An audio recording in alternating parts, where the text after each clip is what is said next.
ไทยก็ทบตั้งหยาบยังไม่ใช่อะไรการจะเลยหักษาไว้เมืองเขตเลยซึกมันในเมืองไทยเนี่ยจังวีไร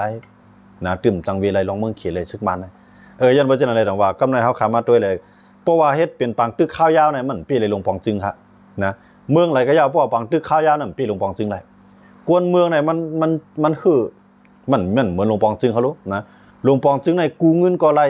นะเอาโคกคลองใต้ลินเนอรินกว่าใครก็ไรเร็วหรือนั่นนำก้าในกูเงิน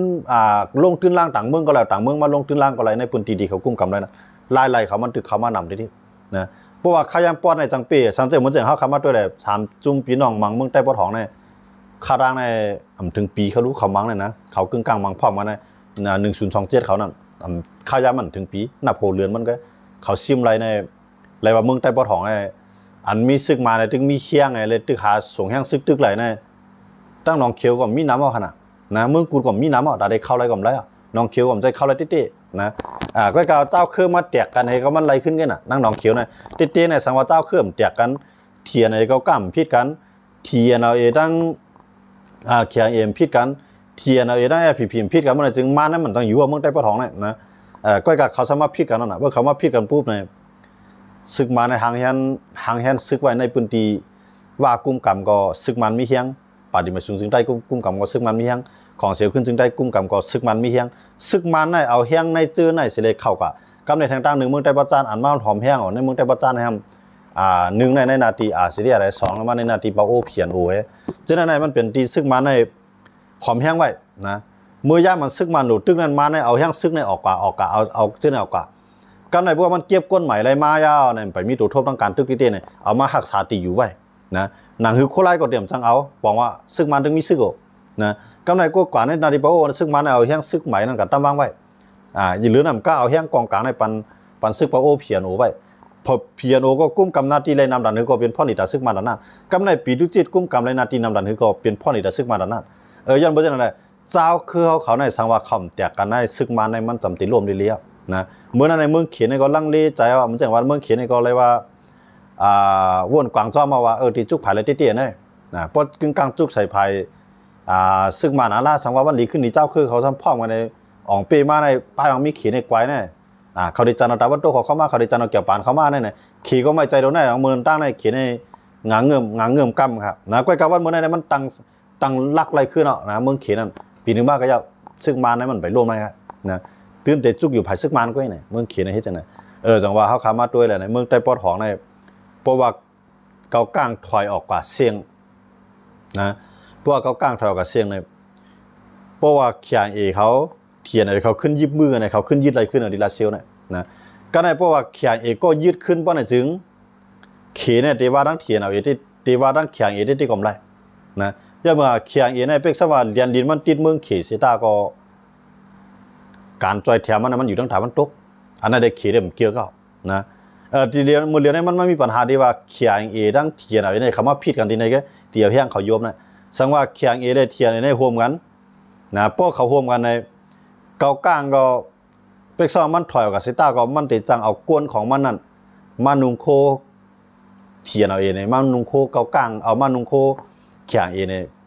เกาก้างก็จังเฮ็ดอะไรที่ไหนสังว่าคำผิดกันนะพวกเขาผิดกันให้แนวก็แน่ตัดได้ไรนั่นมันเปลี่ยนเอานะตัดได้ขึ้นซิมอะไรขึ้นเวียงลาเซียวขึ้นนั่นพวกเขาผิดกันในตีอะไรไปตัวว่า3จุ่มในจังเขาได้โฮมกันไร3จุ่มมันเข้าหมายถึงใน1 PDF 2คางเขียง3เทียนเอาเขา3จุ่มในเป็นจุ่มอันมีฉุนชุ่มนะว่าย้อนเบอร์เขายืดอะไรมากน้ำอ่ะตีป่นมาเขาก็เลยลู่ใหญ่ชุ่มน้ำอ่ะกำไรเพราะว่าให้ในข่มขึ้นในลาเซียวในบอกว่าซื้อเขาเลยยืดอะไรเช่นนั้นก็มันเลยโจข้าวไว้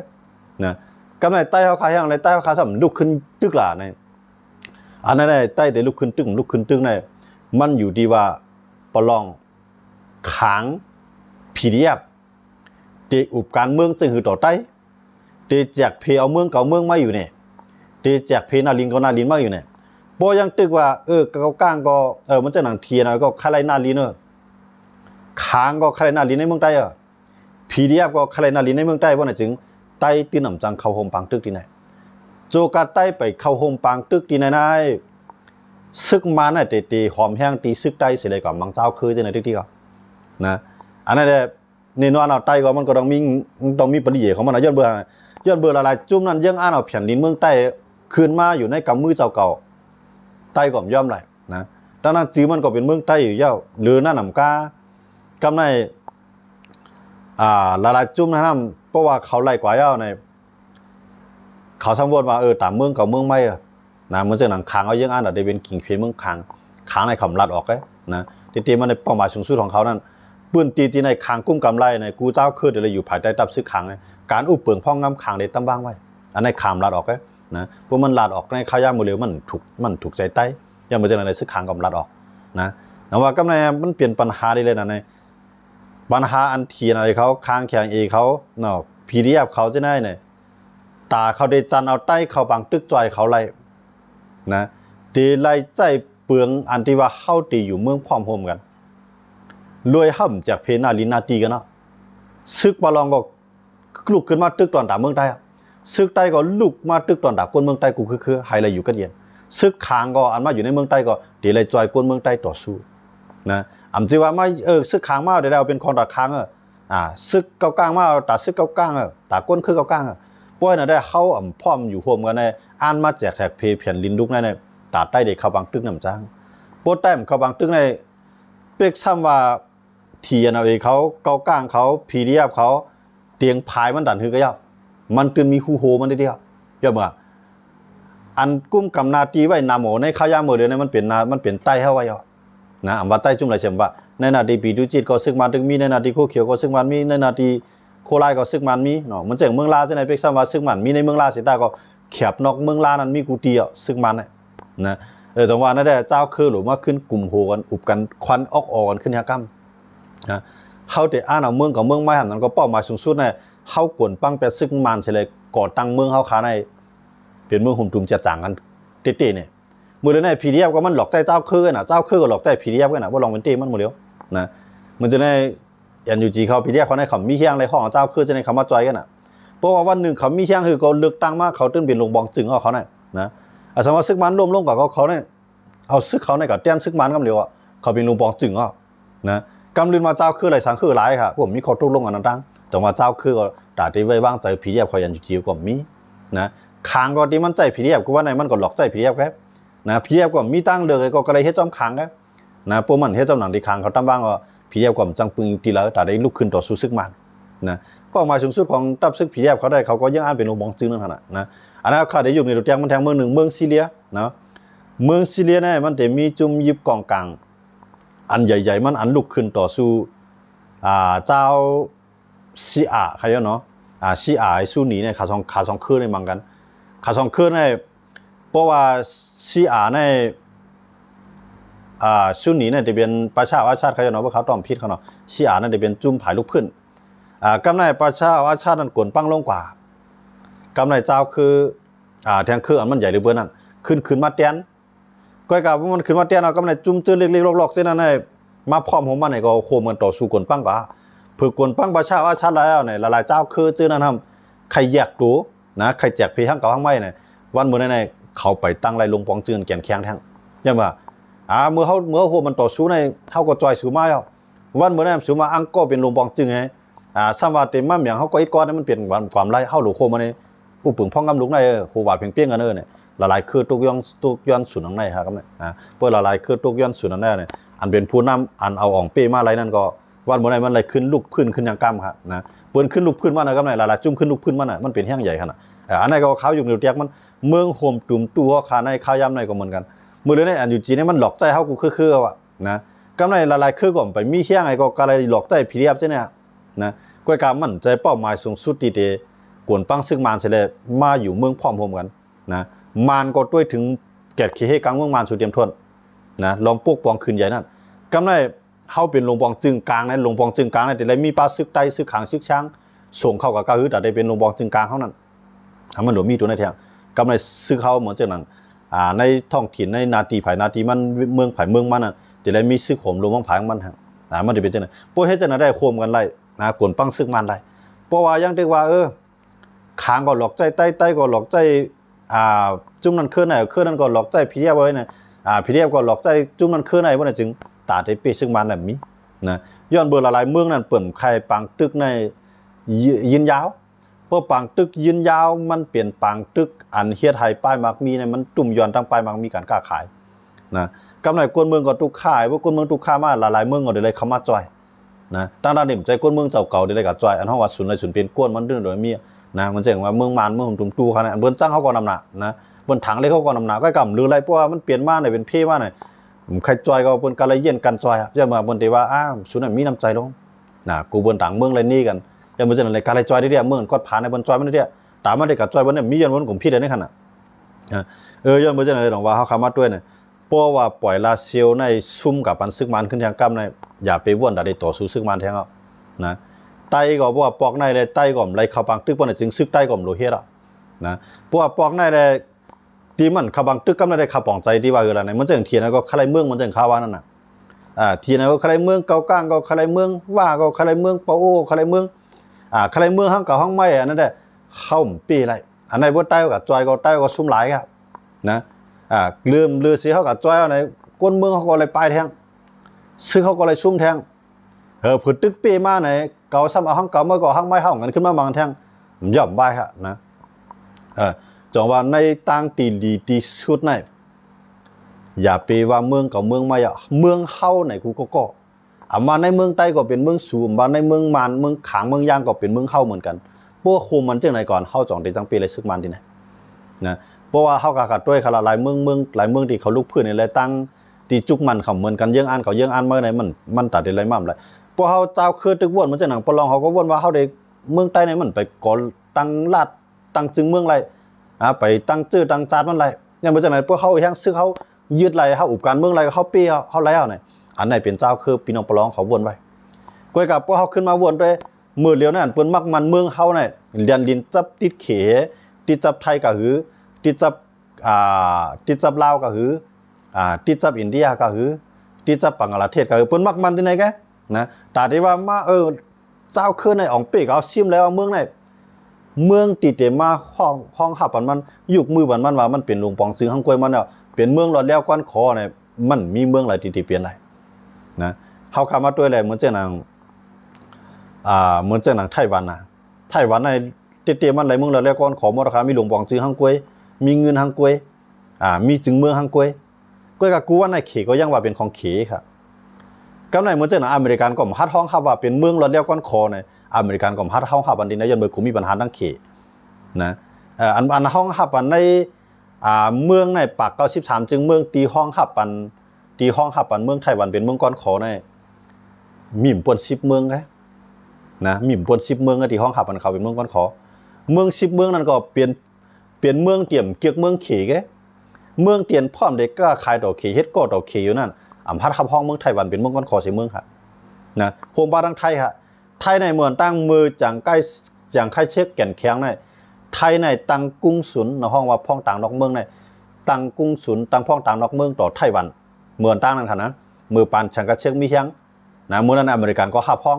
เมื่อนั้นอเมริกันก็ปันแห้งเต็มเตี้ยจังกะเช็คก็เก่าเขในทำแผ่นดินใหญ่นะจังกะเช็คมันเตี้ยมันในเขในเขาเป็นอันเลี้ยวกันเก่าเมืองตั้งในเมืองเขทั้งเซียงอ้อนอยู่ภายในจังกะเช็คกันเก่าก็เก่าหมอเจ้ตุ้งในลูกพื้นขึ้นนะลูกพื้นว่าหมอเจ้ตุ้งเป็นฝ่ายเปี้ยกับจังกะเช็คก็เลยปลายนะกำไรพวกให้จังนั้นมากในเผื่อหมอเจ้ตุ้งเปี้ยในอเมริกันในขึ้นมายิบมือหมอเจ้ตุ้งขึ้นค่ะนะกำไรอันอเมริกันตั้งพ้องต่างนอกเมืองต่อไต้หวันนั้นตั้งเอามาตั้งดอกเขก็เก่าว่าซ้ำมีข้อตกลงกันว่า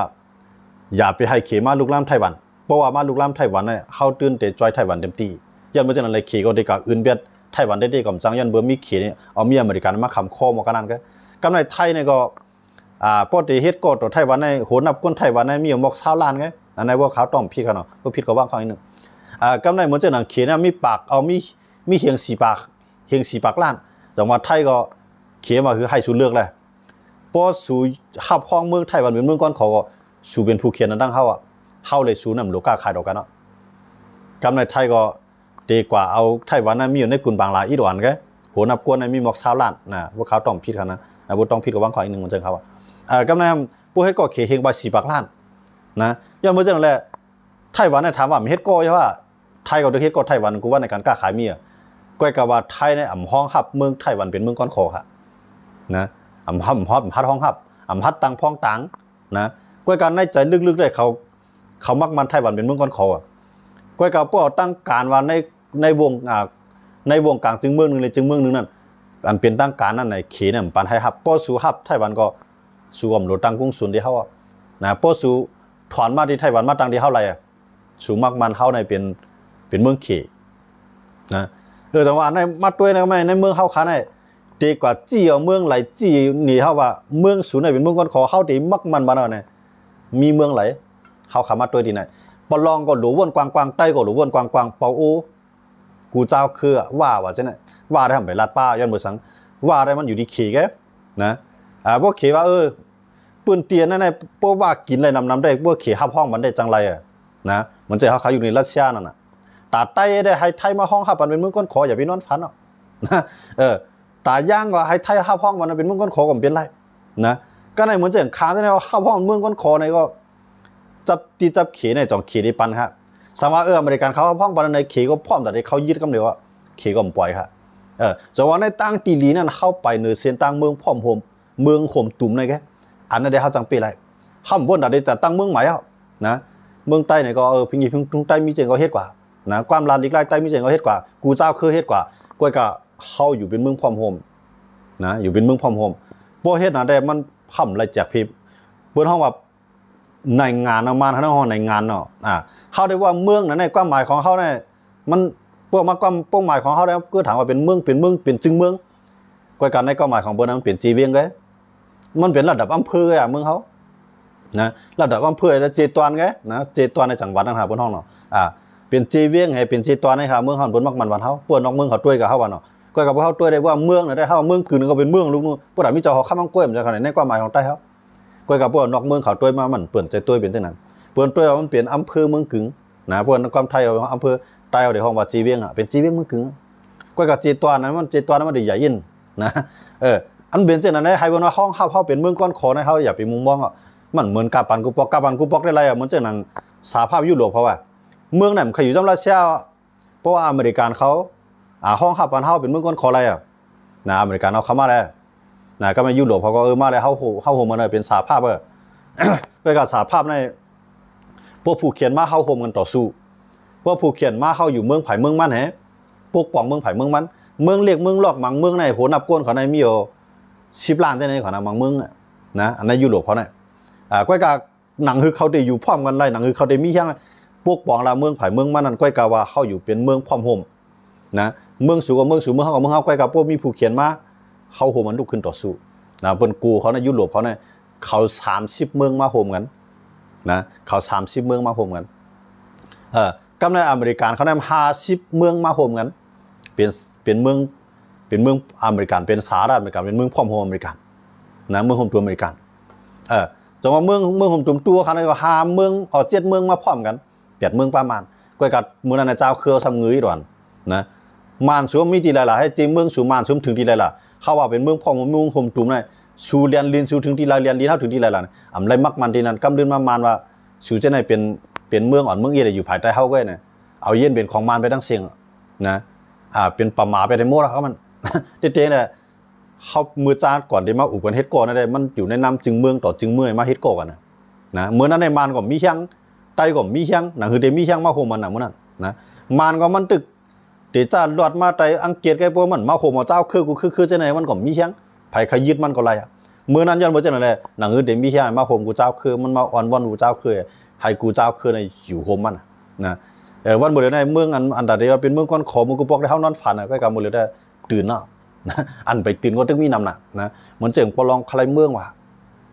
ปะโอใครเมืองว่ะว่าใครเมืองว่ะอันว่าใครเมืองนั่นแต่ว่าในจังไรว่ามันเฮ็ดไหนกว่าได้เลยเฮียงมันมีที่นึงไหนขี่จังขับห้องบัดน่ะเหมือนเจอหนังปลองว่าเก้าก้างว่าเหมือนเจอหนังไต้ว่าจังได้ให้ขี่บ่ขับห้องมันนั่นเป็นไรเฮียงเลยว่าเข็มขับห้องมันเก้าก้างล่ะในพวกขี่ขับห้องมันเก้าก้างในซึกมันต้องได้พร้อมนะบ่ซึกมันพร้อมซึกมันในเรียนลินเมืองโฮมตุ่มในถึงที่ไรในมันนับเอาเรียนลินที่จะเมืองเขียมันเอากับโฮมรัสเซียจันรัสเซียเข้ามาในขี่เนี่ยแถมดีๆเลยนำไรอีกไปแล้วครับนายกาวรัสเซียเข้ามาก็เลยเอาเพราะว่าวันดีขึ้นดีเรียกลายผู้นำมาในกว่าโฮมอเมริกันก็ไล่เอาอเมริกันเขายุโรปเขามาก็ไล่ก็กับเพื่อเอาว่านั่นแหละ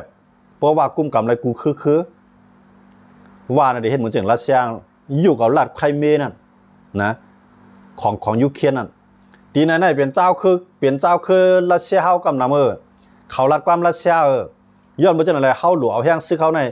แกดขี่บันกวนรัสเซียเนี่ยหนังฮือเตรียมและใจกองกลางดอกกันนั้นเฮามาลงเสียงกลางใจเล่เนี่ยกวนอันลงเสียงกลางใจฮันลีพร้อมอยู่จำรัสเซียปันตอดแคบกลางใจเลยแล้วกำไรกวนเมืองเจออันพร้อมเขาอยู่จำยูเครนนั่นรัสเซียปันลงกลางใจลงกับปันลงกำอีกในขณะกำเรือนมากลางใจกวนเมืองเขาอยู่จำเฮานานเนี่ยส่งแห้งซื้อของเขามากำในกวนเมืองในรัฐไครเมียดังเสียงเช่นนั้นเปลี่ยนเมืองรัสเซียยาวก็อยู่กับเจ้าคือเจอลูกพื้นนั้นอยู่ภายใต้ซึกรัสเซียอยู่ภายใต้ซึกรัสเซียหรือแท้กุ้มกับเป็นเมียงเขานาลินกุ้มกำที่นั่นนะกวนเมืองดังเสียงเช่นนั้นไล่ใจไว้กึกตัวไว้กึกเมืองของเมืองรัสเซียกับดังเสียงเพราะว่ากุ้มกำนาลินไรว่าเนี่ยป้นแต่เอาเมืองใต้ในดังเสียงอยู่โฮมจำเขพวกเขว่าห้องห้าอันว่าเฮ็ดลงเสียงกลางใจกันนะได้พี่ก็เข้ามันปีเข้าลงเสียงกลางใจก็กับขี่เดี่ยมใจลอกไล่นั่นมือเหลือในว่ามีเคียงว่ากุ้มกำดีเนี่ยเขาได้ยุกมือปันเขยุกมือปันเมื่อไหร่จึงมันเฮ็ดไรมันเป็นมหาอำนาจขนาดพวกเขยุกมือปันไรว่าเนี่ยมันเคียงมันใหญ่นะเคียงมันใหญ่เพราะมันกุ้มกำไรใต้ดีเดียวได้มันเฮ็ดไรก็เหลียวลองเนี่ยนะก็เพราะมันกุ้มกำไรใต้ดีได้มันเป็นไรยันหังเพราะมันกุ้มกำไรใต้ดีในเพราะว่าเฮ็ดพวกเขเฮ็ดจังนั้นมาเนี่ยใต้ในกับโฮมานขึ้นบังขึ้นมันเปลี่ยนปัญหาใหญ่นะพวกใต้ย่อมในเขก็หยาบก็กับพวกว่าอื่นใต้เลยเดียวเงียบใต้เลยเดียวนะได้ตาได้อยู่กับเมืองใต้นั่นเป็นมวลทวนของหนึ่งของเขเนาะเขาว่ามวลทวนนะว่าเขเนี่ยเราเป็นลาดนั่นนะมวลทวนอยู่นานมวลทวนนั่นในขนาดเขาห้องนั้นย้อนบ่จะได้ว่าเที่ยงแล้วเขาขายุกยองว่าห้ามใจนะว่านั่นเท่าตาดีกว่าเป็นเพศดอกเขนะมันมีสันดาดีกว่าเป็นเพศดอกเขนะเพราะว่าลูกเขาลานเขาก็มันติดใจความเขียววันดังนามาดิตัวเตี้ยมเขาใจดิเขียวนะตีมันอันเขาใจเป็นตั้งการได้อันเป็นตั้งการตอนตาเจ้าคือว่าเขาได้เขาตัวเตี้ยมในตัวเตี้ยมตัวที่อังเกตเขาเนาะตัวที่อังเกตมาเป็นลิกว่านะความหมายมันออกเสียงว่าตัวเตี้ยมมันได้เป็นตัวอังเกตนะก็การอันว่าเขาได้ใจตื้อนั่นแหละมันปัวมันหมดตัวไหนก็จ่าใจกินต่อไปนะเปิดอ่านออกก็การว่าผู้ที่ปองมันนะกำไรว่าเขาได้สอนเอาลูกเขาในโมลิกเขหมความเขเพราะเป็นจากนั้นนะเผยรัดความเขเป็นตระกูลของเขก็เป็นก้นของเขก็เขห้อง5เนี่ยเอากับเมืองใต้ได้ง่ายๆกันนะเพราะว่าจงแล้วเขในใครว่ากุ้มกำใต้ตั้งก่อนนะพวกไปกุ้มกำใต้อะไรในว่าน้ำเขในเด่มไปจังยุกมือปันจังนั้นนะเยอะมากเลยปวดไตขึ้นลูกพื้นขึ้นในใต้เนี่ยมันเต็มมันเด็กกับโคมต่างจุ่มในลูกพื้นนะลูกพื้นมันเด็กอะไรลูกพื้นเพอปนลูกพื้นเขตาได้ลูกพื้นเขมันมีเคียงมันเด็กกับหิมเพอเพราะว่าเขเนี่ยเรียบในข้าวห้องปันว่าเนี่ยมันมีปัญหาต่อมานครับแล้วกำไรใต้พอมีปัญหาต่อมานใน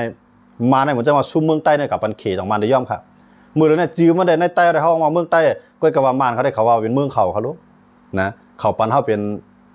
ป็นจีเมืองนั่นขนาดในความหมายของมานเขาขนาดย้อนมาจากไหนได้ดองว่าเขาขามาด้วยในเมืองใหญ่ๆนั่นเนี่ยเขาขายอยู่เรือเตียงเปลี่ยนระยะจ่ายจอมันก็ติดเถียงแต่ไหนมากกว่าเดิมมีกำไรขาดอยู่เรือเตียงทั้งเมืองหนึ่งหรือเซรัสเซียอยู่ก่อนเอารัฐไครเมียของยูเครนเอาเป็นของรัสเซียกับยานั่นเนี่ยเขาขาขึ้นมาด้วยทางอเมริกันในยุคเอาเมืองเฮลิซูเลียมในเปลี่ยนเมืองอิสราเอลครับนะเมืองตั้งเฮลิซูเลียมในมันเป็นเมืองของปาเลสไตน์ครับก็กับตึกกันดันที่ก็ปาเลสไตน์ในมันเป็นอิสราเอลเขาโลนะย้อนเบอร์มันเลยตั้งใจแถมเดียอเมริกันในอิสราเอลนะก็ในตึกกันก็ให้ตั้ง2 ภายมันมีน้องรู้ซุ่มครับเมืองเฮลิซูเลียมในยุคเป็นเมืองหลวงของอิสราเอลเวลาในกำเนิดมากรุงเทลอาวีฟยาก็เฮลิซูเลียมเป็นเมืองหลวงของอิสราเอลเนาะหมายหนึ่งมาช่องอเมริกันยุควันนั้นน่ะจองลุมผ้าเขาคัดค้านจองมันไรครับอำลายนะเมืองอันจุกอยู่ภายปาเลสไตน์เขาในมีเมืองเขมีอิหร่านนะมีรัสเซียจุกอยู่ภายปาเลสไตน์แต่ได้ตั้งรัฐปาเลสไตน์ได้ตั้งเมืองก้อนของปาเลสไตน์เนี่ยก็กับอเมริกันน่ะย่อมละครับย่อมเสียมก้าไปเมืองเฮลิซูเลียมนั่นเป็นเมืองหลวงของอิสราเอลกับเพียรจัดจึงลุงผ้ากับฮันลีก็กับอเมริกันมักมันกับอิสราเอลก็ยังซึกมันกุมกำเป็นหมดแล้วนะปักเบิงลักเมือง อิสราเอลตั้มหมดแล้วกำในกวนเมืองในพื้นที่ใจวัดไหวกึกตัวกึกเมืองของอิสราเอลหมดแล้วในอเมริกาเขาก็เฮ็ดค่ะขี่เขาลุ่มเฮ็ดอะไรค่ะเนี่ยนะมือในรัสเซียก็เฮ็ดอเมริกันก็เฮ็ดเราขี่ลุ่มเฮ็ดอะไรค่ะเนี่ยขี่ในเฮ็ดอะไรค่ะว่าเขาเจ้าคืนเนี่ยพร้อมกันเนี่ยว่าเมืองของเมืองไม่ลาดเขาลาดไม่ใครอันใครไปปีเดียวเนี่ยกูว่าเนี่ยเขาหยองไงอ่ะกูคือหยองไงลองเปลี่ยนเต้มันเปลี่ยนความไล่นะมันเปลี่ยนความไล่ก็กับพวกเขาเฮ็ดจังนั้นเนี่ยถามว่าต้องมันเป็นพ่อลีดอนตัดซึกมันต้องมันเป็นพ่อลีดอนเมืองเขียเนี่ยบอกว่าคืออะไรคือนึงว่นตัดได้ใครผ่าออกเพื่อมีคืออะไรคือนึงว่นตัดได้ใครแจกออกนั่นมันนี่พาห้างว่าเขามีรองพ่อมโฮมกันเมืองเขาในเฮาใครวางแผนตามวางอุปเปิงเซิงก็ไรอ่ะขี่ใครเข้ามาฮู้อะไรก็ไรน่ะในเมืองเขาเนี่ยปันแห้งซึกมันตาบเจ้าคือปันแห้งเจ้าคือตาบซึกมันนะไผหมกกุมหมกก้อมก็เลยกินจ้อมขี่ไผฮู้แข็งไว้ดอนก็ขี่ติ๊กไปแท้อันไหนขนาด